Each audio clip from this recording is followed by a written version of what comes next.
Yung anak ko po. Thank you. Thank you sa inyong anak. Can you tell us po kung ano pong name ninyo and anong rank po ninyo? Hello po, fantastic morning sa lahat dito. I am from Davao. Actually, I am Mrs. Adela Sunico, a retired teacher, school head. I retired just February. Actually, since Ferncy ako, from Ferncy to iFern, but being a government employee, mahirap. Mahirap gawin kung dalawa ang... Kasi yung Ferncy, balik, yung part-time ko noon. At katulad din ng iba, nawalan din ako ng apply. Ngayon, kaya nag-retire na ako, promise ko sa sarili ko na itudo na si iFern. Kasi malaking tulong yan sa akin, sa aking family. Ito, yung mga anak ko, hindi ito na na-admit si bakuna. Kasi yung maliliit pa sila, ang kanilang vitamins ay Ferncy. Yes, Ferncy. Doon ko na-test na talagang totoong-totoo.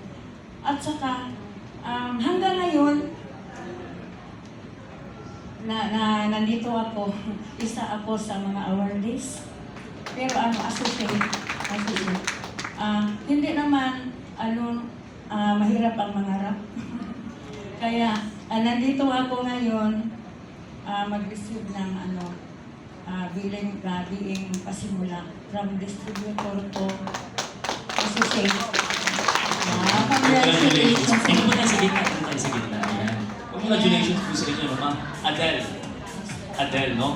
And kayo po ay head teacher. Tama ba?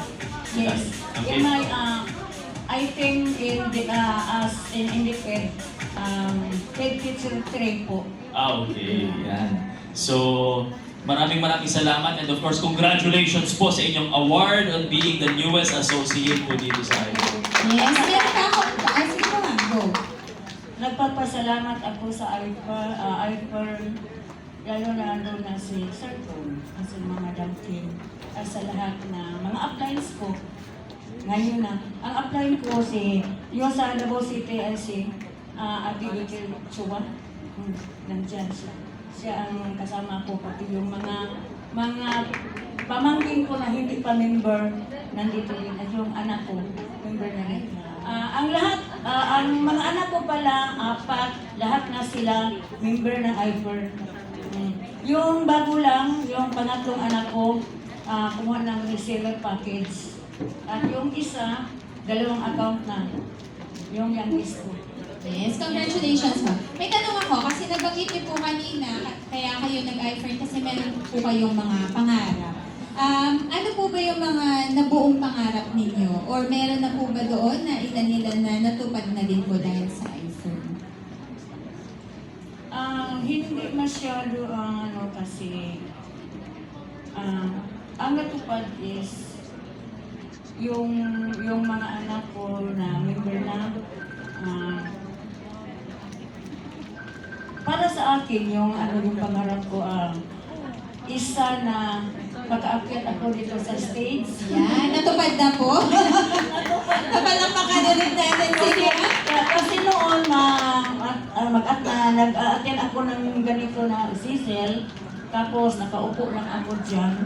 Sabi ko sa sarili ko, sana mag-aakyat din ako sooner.